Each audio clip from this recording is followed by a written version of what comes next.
Imagine a world where light bends in ways we never thought possible. This is the promise of double-negative metamaterials. These extraordinary materials possess a unique property, a negative refractive index.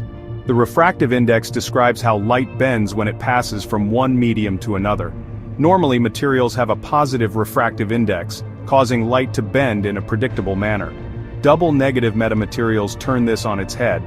These unusual materials are also known by other names.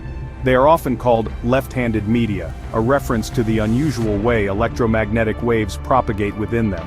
Another term is backward wave media, reflecting how energy and phase travel in opposite directions. These names hint at the strange and counterintuitive behavior of light in the presence of double-negative metamaterials. They challenge our fundamental understanding of electromagnetism.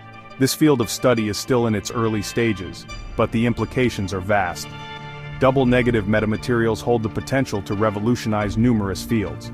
From telecommunications to medicine, these materials could reshape our technological landscape in the coming decades.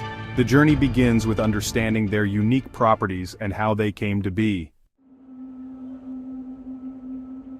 The concept of double-negative materials was first theorized by Russian physicist Victor Veselago in 1967. At the time, it was purely a theoretical concept. No known materials exhibited such bizarre properties. It wasn't until the late 1990s that researchers made a breakthrough. They finally created the first artificial double-negative metamaterial. This first metamaterial operated in the microwave frequency range. It was constructed using an ingenious arrangement of tiny, repeating structures. These structures were split-ring resonators and conducting wires. Imagine these structures as meticulously designed building blocks. They were much smaller than the wavelength of the microwaves they interacted with. This size difference is key. It allows the metamaterial to interact with electromagnetic waves in a unique way, creating the double-negative effect. The creation of this first metamaterial was a watershed moment. It proved that double-negative materials were not just a theoretical curiosity. They could be physically realized and studied in a laboratory setting. This sparked a wave of research and development. Scientists began exploring new designs and materials. The goal was to push the boundaries of this exciting new field.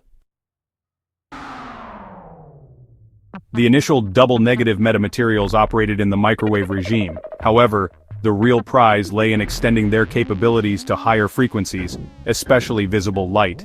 This transition presented significant challenges. The intricate structures within the metamaterials needed to be even smaller. They needed to be on the nanometer scale, comparable to the wavelength of visible light. This required new fabrication techniques. Scientists turned to advanced nanofabrication methods. These included electron beam lithography and focused ion beam milling. These techniques allowed for the creation of intricate patterns with incredible precision. They could create features just a few billionths of a meter across. This opened the door to developing metamaterials that could interact with visible light.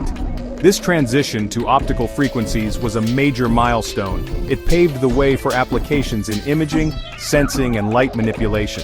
The ability to control light at such small scales held enormous potential for various technologies.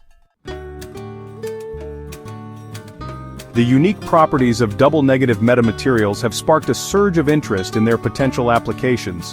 One promising area is biomedical imaging. Imagine being able to see inside the human body with unprecedented clarity and resolution.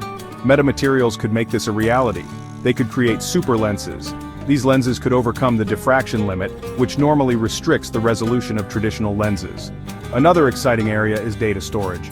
Metamaterials could lead to ultra-high-density data storage devices.